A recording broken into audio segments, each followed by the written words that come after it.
কালাডুঙ্গা অর্থাৎ আমির রশিদ চৌধুরীর নামে কোনো প্রস্তাব দেয় বা রিপোর্ট দেয়, তাহলে সারা জীবন আপনার ঘরে আমি গোলামি করব। আমি কবির আহমেদ বলছি।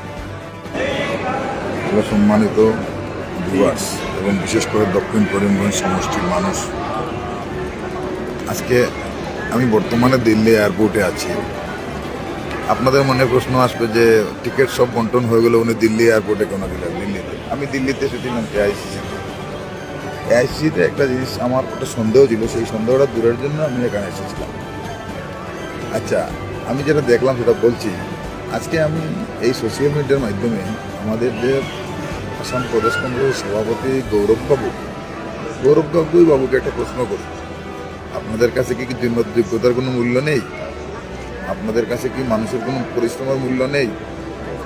আমি আপনাকে প্রশ্ন করি। আমি এআইসিসি এসে দেখে শুনে জেনে বুঝে বলছি, যদি কোনো সার্ভে, আপনারা কয়েকটা গোপন সার্ভে করিয়েছেন ভারতীয় জাতীয় কংগ্রেস, যদি কোনো সার্ভের মধ্যে কালাডুঙ্গা অর্থাৎ আমির রশিদ চৌধুরীর নামে কোনো প্রস্তাব দেয় বা রিপোর্ট দেয়, তাহলে সারা জীবন আপনার ঘরে আমি গোলামি করব। আমি কবির আহমেদ বলছি। আমি গিয়ে দেখলাম সেখানে জনতা রায় দিয়েছেন সার্ভের মাধ্যমে মমতাজ বেগমকে, আব্দুস সবুর তাপাদারকে, আজিজ খানকে। আপনি কোথার থেকে, মানে কিসের বিনিময়ে আপনি আমির রশিদ চৌধুরীকে টিকিট দিয়ে দিলেন, কালাডুঙ্গাকে টিকিট দিয়ে দিলেন? আমি আপনাকে জনতার সম্মুখে, মানে এই আজকে লাইভে সোশ্যাল মিডিয়ার মাধ্যমে গৌরববাবু মহোদয়, আমি গৌরব গগৈ মহাশয় আপনাকে প্রশ্ন করছি। আমার সেই প্রশ্নের আপনি উত্তর দেন, না হলে আমরা আপনার বিরুদ্ধে রুখে দাঁড়াবো। কারণ আমি একজন প্রতিবাদী মানুষ, আমার পুরো পরিবারই প্রতিবাদী মানুষ।